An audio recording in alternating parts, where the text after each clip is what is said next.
कभी लगता है कि हम सबके भीतर एक अजीब सी बेचैनी है। हम सुबह उठते हैं, अपने दिन की शुरुआत करते हैं, काम में डूब जाते हैं और रात को थके हुए बिस्तर पर गिरते हैं। पर उस थकान में राहत नहीं होती, बल्कि एक खालीपन होता है। एक सवाल होता है, आखिर ये सब क्यों?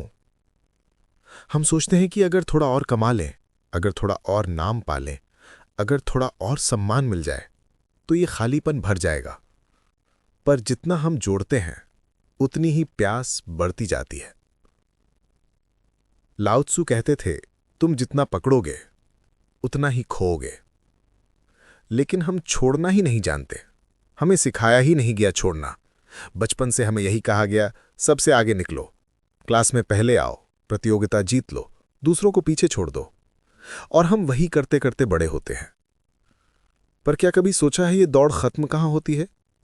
कोई भी पहला नंबर हमेशा के लिए नहीं रख पाता। आज तुम सबसे आगे हो, कल कोई और निकल जाएगा। ये खेल कभी खत्म नहीं होता। एक आदमी था जिसने अपनी पूरी जवानी पैसे कमाने में लगा दी। दिन रात काम किया, रिश्ते बिगड़े, सेहत बिगड़ी, पर बैंक अकाउंट बढ़ता गया। उसे लगता था कि जैसे ही एक खास रकम जुड़ जाएगी वो चैन से जी पाएगा। लेकिन जब वो रकम आई तो उसे और चाहिए था। करोड़ से 10 करोड़, 10 करोड़ से 100 करोड़। और जब मौत सामने आई तो उसने पहली बार महसूस किया कि उसके पास बहुत कुछ है, पर असल में कुछ भी नहीं। यही तो है पकड़ का खेल। हम सोचते हैं पकड़ ही हमें सुरक्षित रखेगी, पर वही पकड़ हमें डुबो देती है। लाओ त्सु का कहना है, जीवन एक नदी है। नदी बह रही है, उसके बहाव पर हमारा कोई जोर नहीं, पर हम किनारे को कसकर पकड़ लेते हैं। हमें डर लगता है कि अगर छोड़ दिया तो डूब जाएंगे। लेकिन सच्चाई यह है कि जब हम छोड़ देते हैं तभी हम तैरना सीखते हैं। सोचो, एक बच्चा जिसे तैरना नहीं आता, वो पानी में उतरता है और जैसे ही उसे लगता है कि डूब जाएगा वो हाथ पांव मारने लगता है। जितना ज्यादा मारता है उतना ही डूबता है। लेकिन जिस पल वो शरीर को ढीला छोड़ देता है, पानी उसे खुद उठा लेता है। जीवन भी ऐसा ही है। हम अपने लेबल्स से चिपके रहते हैं। मैं डॉक्टर हूं, मैं इंजीनियर हूं, मैं सीईओ हूं, मैं मां हूं, मैं गरीब हूं, मैं अमीर हूं। ये सब लेबल्स हैं जिन्हें हमने अपने माथे पर चिपका लिया है। और हम भूल रहे हैं कि लेबल के नीचे भी एक सच्चाई है। कभी किसी से पूछो कि तुम कौन हो, वो तुरंत कहेगा, मैं फला हूं, ये मेरा नाम है, ये मेरी पहचान है। लेकिन नाम तो किसी और ने दिया, पहचान तो किसी और ने बनाई। असली तुम कहां हो? ओशो ने कहा था, अहंकार एक भूत है जिसे तुमने खुद पैदा किया है। ये भूत कभी तुम्हें चैन से नहीं रहने देगा।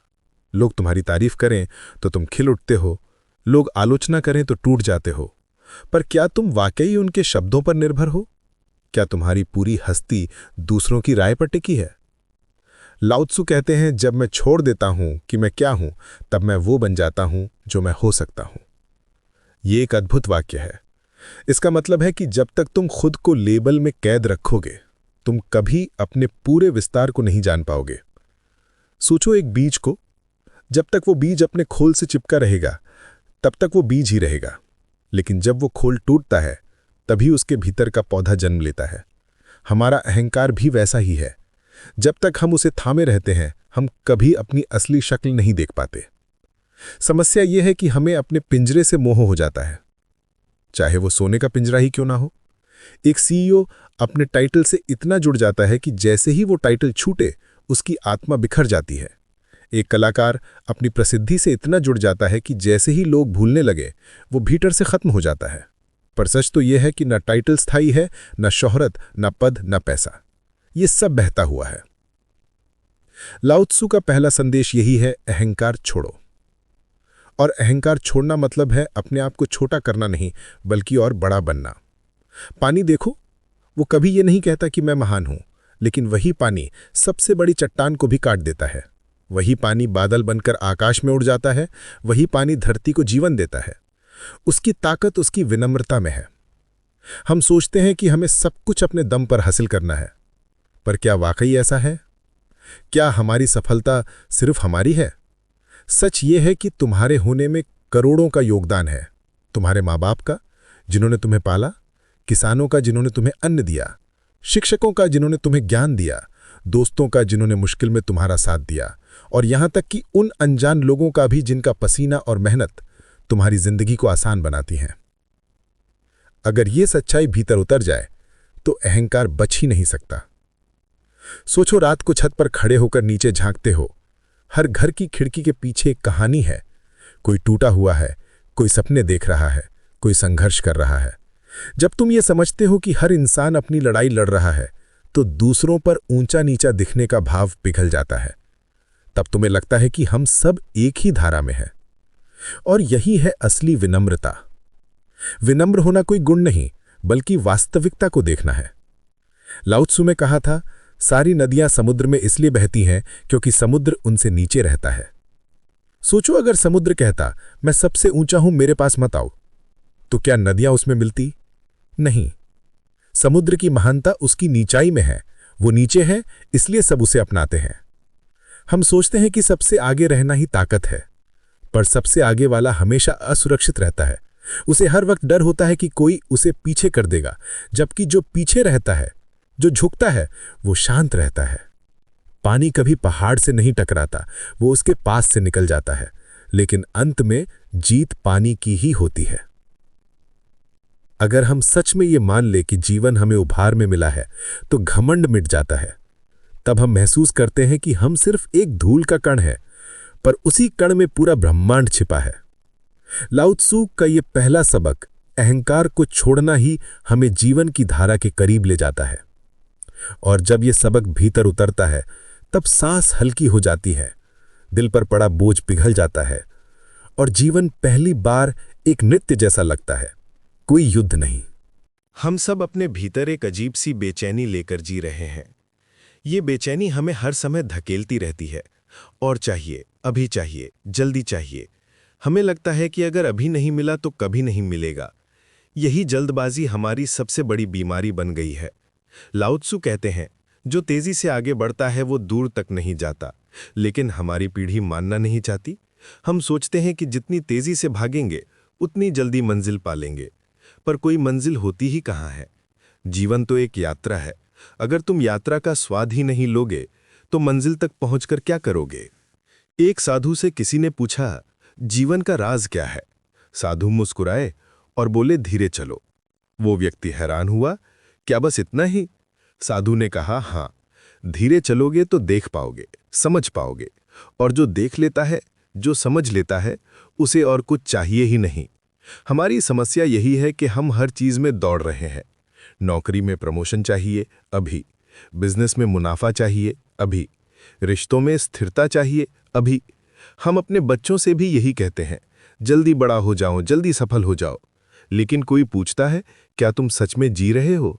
सोचो जरा, जब तुम रास्ते पर चल रहे हो और बस मंजिल पर ध्यान है, तो तुम रास्ते के पेड़ों को, फूलों को, हवा की ठंडक को, पंछियों की आवाज को महसूस ही नहीं कर पाओगे। तुम पहुंच तो जाओगे, लेकिन खाली पहुंचोगे। धीरेपन में गहराई है, तेजी में सतहीपन है, और जीवन गहराई चाहता है। नींद को ही ले लो। जब तुम नींद को जबरदस्ती बुलाने की कोशिश करते हो, वो दूर भाग जाती है। जितना जोर लगाओगे उतनी ही आंखें खुली रहेंगी। लेकिन जिस पल तुम कोशिश छोड़ देते हो, शरीर को ढीला छोड़ देते हो, नींद खुद आ जाती है। यही तो लाओ त्सु का सिद्धांत है, वो वेई, बिना कुछ किए होना। ये आलस्य नहीं, बल्कि जीवन की धुन के साथ इतना एक हो जाना कि तुम्हारा काम प्रयास नहीं, सहजता बन जाए। कभी किसी कलाकार को देखो, जब वो अपने सुरों में डूबा होता है तो लगता ही नहीं कि वो बजा रहा है, लगता है कि संगीत खुद बह रहा है। यही वो वेई है, यही वो सहज प्रवाह है जो जीवन को सुंदर बनाता है। लेकिन हमारी जल्दबाजी हमें ये प्रवाह महसूस ही नहीं करने देती। हम हर समय भविष्य में दौड़ रहे हैं। जब मुझे नौकरी मिल जाएगी तो खुश रहूंगा, जब शादी हो जाएगी तो चैन मिलेगा, जब बच्चा बड़ा हो जाएगा तो सुकून आएगा, और इसी इंतजार में पूरी जिंदगी निकल जाती है। लाओ त्सु कहते हैं, धीरे चलो, गहरा चलो। धीरे चलोगे तो देखोगे कि रास्ते में भी सौंदर्य है, मंजिल से पहले भी जीवन है। एक किसान की कल्पना करो, उसने बीज बोया है, अगर वो रोज जाकर बीज को खोद खोद कर देखेगा कि अंकुर निकला या नहीं, तो बीज कभी नहीं उगेगा। उसे समय देना पड़ेगा, धैर्य रखना पड़ेगा, प्रकृति की लय को स्वीकार करना पड़ेगा, तभी एक दिन वो बीज पेड़ बनेगा। हम सब भी बीज बोते हैं, सपनों के, रिश्तों के, काम के, लेकिन हम धैर्य नहीं रखते। हमें फल तुरंत चाहिए। यही हमारी तकलीफ की जड़ है। धीरे चलने का मतलब है जीवन पर भरोसा करना। ये मान लेना कि हर चीज अपने समय पर खिलेगी, न जल्दी न देर। जैसे ऋतुएं समय पर आती हैं, न वसंत को जल्दी लाया जा सकता है, न शरद को रोका जा सकता है। जल्दबाजी हमें सतही बना देती है। रिश्ते सतही, काम सतही, खुशी सतही। धीरेपन में ही गहराई है, और जब गहराई आती है तभी जीवन सार्थक लगता है। अब बात आती है दूसरे सबक की, बदलाव। हम बदलने से डरते हैं। हमें स्थिरता चाहिए। हम चाहते हैं कि जो जैसा है वैसा हमेशा रहे। हमारा घर, हमारे दोस्त, हमारी नौकरी, हमारे रिश्ते, सब कुछ। लेकिन लाओ त्सु कहते हैं बदलाव ही जीवन है। एक दार्शनिक ने कहा था, तुम एक ही नदी में दोबारा नहीं उतर सकते, क्योंकि जब तक तुम लौटोगे नदी भी बदल चुकी होगी और तुम भी। यही जीवन का नियम है। लेकिन हम डरते हैं। हमें लगता है कि बदलाव मतलब छिन जाना। नौकरी गई तो खत्म, रिश्ता टूटा तो बर्बादी, घर छूटा तो दर्द। लेकिन क्या यह सच है?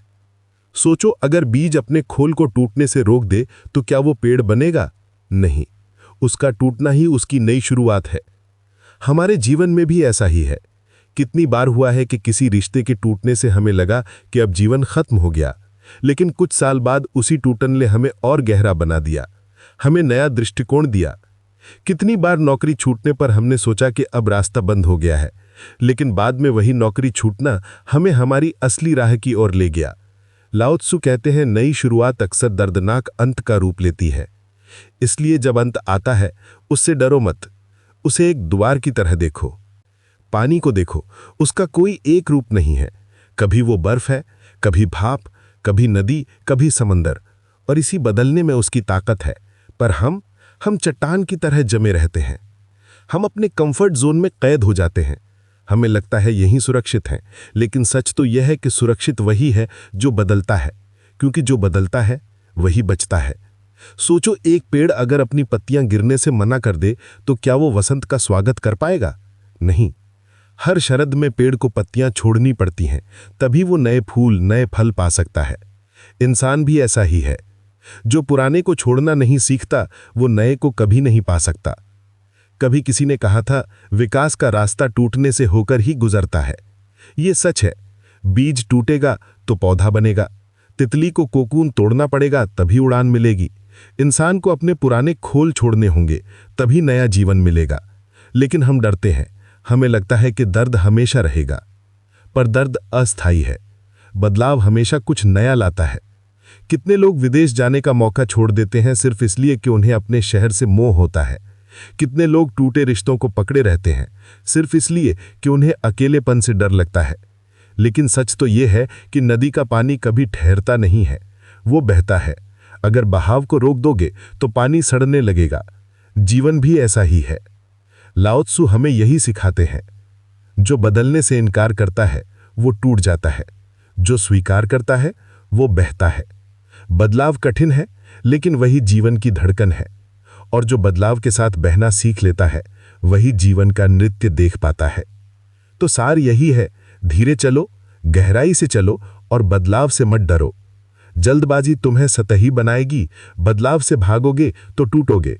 लेकिन अगर धैर्य सीख लोगे और बहाव को स्वीकार कर लोगे तो जीवन सहज, सरल और गहरा हो जाएगा। और यहीं से लाओ त्सु का तीसरा दरवाजा खुलता है, जहां संतोष और आभार का पाठ शुरू होता है। कभी कभी हमें लगता है कि हमारी सबसे बड़ी समस्या है कमी। हमें लगता है कि हमारे पास जो है वो पर्याप्त नहीं है। अगर थोड़ा और मिल जाए तो जीवन संपूर्ण हो जाएगा। अगर थोड़ी और दौलत, थोड़ा और सम्मान, थोड़ा और प्यार, थोड़ा और सुंदरता, तो शायद हम पूर्ण हो जाएंगे। लेकिन लाओ त्सु कहते हैं, जिसे ये एहसास हो जाए कि कुछ भी कमी नहीं है, पूरी दुनिया उसी की हो जाती है। ये वाक्य सुनने में साधारण है, लेकिन इसमें जीवन का सबसे गहरा रहस्य छिपा है। आज की दुनिया हमें लगातार यही सिखाती है कि तुम्हारे पास पर्याप्त नहीं है, सोशल मीडिया खोलो तो हर तरफ ये संदेश, कोई अपनी नई गाड़ी दिखा रहा है, कोई विदेश की यात्रा, कोई परफेक्ट शरीर, और हम सोचने लगते हैं कि मेरे पास ये क्यों नहीं है। लेकिन ये तुलना हमें कभी संतोष नहीं करने देती। सोचो जरा, तुम्हारे पास अभी क्या क्या है? सिर पर छत, खाने को रोटी, पहनने को कपड़े, स्वस्थ शरीर, आंखें जो ये पंक्तियां पढ़ रही हैं, सांस जो चल रही है। क्या ये सब चमत्कार से कम है? लेकिन हम इसे अनदेखा कर देते हैं। हम उस एक चीज के लिए रोते रहते हैं जो हमारे पास नहीं है। संतोष का मतलब आलसी हो जाना नहीं है। संतोष का मतलब है हर पल में जो है उसके लिए गहरे आभार से भर जाना। जब तुम्हारा दिल आभार से भर जाता है तो कमी का भाव अपने आप गायब हो जाता है। एक बार एक साधु से किसी ने पूछा, तुम हमेशा इतने शांत क्यों रहते हो? साधु ने कहा, क्योंकि हर सुबह जब मैं आंखें खोलता हूं तो सबसे पहले खुद से कहता हूं, धन्यवाद, धन्यवाद इस सांस के लिए, इस जीवन के लिए, इस दिन के लिए। फिर चाहे दिन में कुछ भी हो, मैं जानता हूं कि शुरुआत तो आभार से हुई थी। हम भूल जाते हैं कि जीवन हमें उपहार में मिला है। ये शरीर, ये पृथ्वी, ये आकाश, ये रिश्ते सब तोहफा हैं। हम इन्हें अपना हक मान बैठते हैं और इसलिए इन्हें खोने का डर हमें खाता रहता है। लेकिन अगर इन्हें उपहार की तरह देखो तो हर चीज अनमोल लगने लगेगी। अब आता है सबसे गहरा सबक, खुद को स्वीकारना। हम सब अपनी कमियों से लड़ रहे हैं। कोई अपने रूप से असंतुष्ट है, कोई अपनी हाइट से, कोई अपने वजन से, कोई अपनी गरीबी से, कोई अपनी आदतों से। हम सब अपने मन में एक आदर्श मैं बनाए बैठे हैं और उसी तक पहुंचने की कोशिश में खुद से नफरत करते रहते हैं। लेकिन लाओ त्सु कहते हैं, जब तुम खुद को स्वीकार कर लेते हो, पूरी दुनिया तुम्हें स्वीकार कर लेती है। सोचो जरा, अगर तुम खुद से ही नाराज हो तो दुनिया तुम्हें कैसे शांति दे सकती है?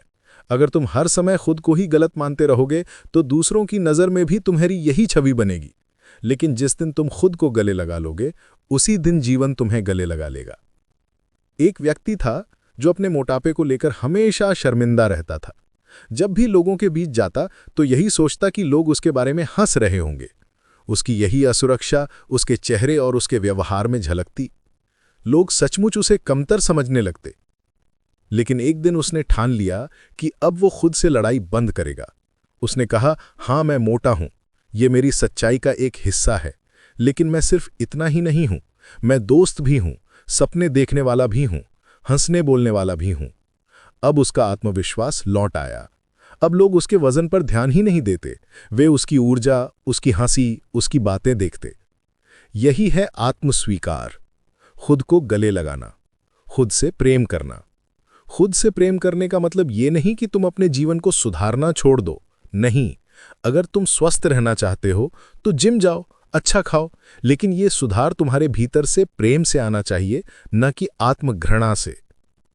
जब तुम कहते हो मैं अपने शरीर से प्यार करता हूं इसलिए मैं इसका ध्यान रखूंगा, तो वही देखभाल तपस्या बन जाती है। लाओ त्सु का संदेश है, खुद से लड़ना बंद करो। तुम इस दुनिया में किसी और की तरह बनने नहीं आए हो, तुम आए हो अपने सारे दोषों और खूबियों के साथ खुद बनने। और अंत में आता है वो संदेश जो जीवन को नृत्य बना देता है। हमने जीवन को युद्ध बना दिया है। हर दिन एक लड़ाई, पैसे की, पहचान की, रिश्तों की, इच्छाओं की। लेकिन लाओ त्सु कहते हैं, जीवन युद्ध नहीं, जीवन नृत्य है। नृत्य को सिखाया नहीं जाता, नृत्य को जिया जाता है। तुम बस संगीत में डूब जाते हो और पांव अपने आप थिरकने रखते हैं। जीवन का संगीत भी ऐसा ही है। जब तुम अहंकार छोड़ देते हो, विनम्र हो जाते हो, जल्दबाजी छोड़ देते हो, बदलाव को स्वीकार कर लेते हो, संतोष सीख लेते हो और खुद को गले लगा लेते हो, तब तुम जीवन के संगीत में घुल जाते हो। और उसी पल जीवन युद्ध से नृत्य बन जाता है। वही नृत्य जो हर तारे, हर नदी, हर पेड़ और हर हवा के झोंके में पहले से हो रहा है। तुम उसमें शामिल हो जाते हो। अब सोचो जरा, क्या तुम जीवन की नदी को रोकने की कोशिश कर रहे हो या उसके साथ बह रहे हो? क्या तुम अपनी कमियों से लड़ रहे हो या उन्हें गले लगा रहे हो? क्या तुम भविष्य के पीछे भाग रहे हो या वर्तमान में जी रहे हो? अगर तुम्हारा दिल कहता है कि अब तुम बहाव के साथ जीना चाहते हो, तो आज से बस एक संकल्प लो, मैं जीवन के साथ बहता हूं। ये संकल्प ही तुम्हें हल्का कर देगा। और जब लाखों लोग मिलकर यही संकल्प लेते हैं तो पूरी धारा बदल जाती है। यही है लाओ त्सु का अंतिम संदेश। छोड़ दो, बहो, स्वीकार करो और नृत्य में डूब जाओ। और भाई, अगर ये कहानी आपके दिल को छू गई हो, अगर आपको लगता है कि इस बहाव का हिस्सा बनना चाहिए, तो इस सफ़र को जारी रखने के लिए हमारे चैनल किताब कथा को ज़रूर सब्सक्राइब करें, क्योंकि ये सिर्फ वीडियो नहीं, ये एक यात्रा है और इस यात्रा में हम सब साथ हैं।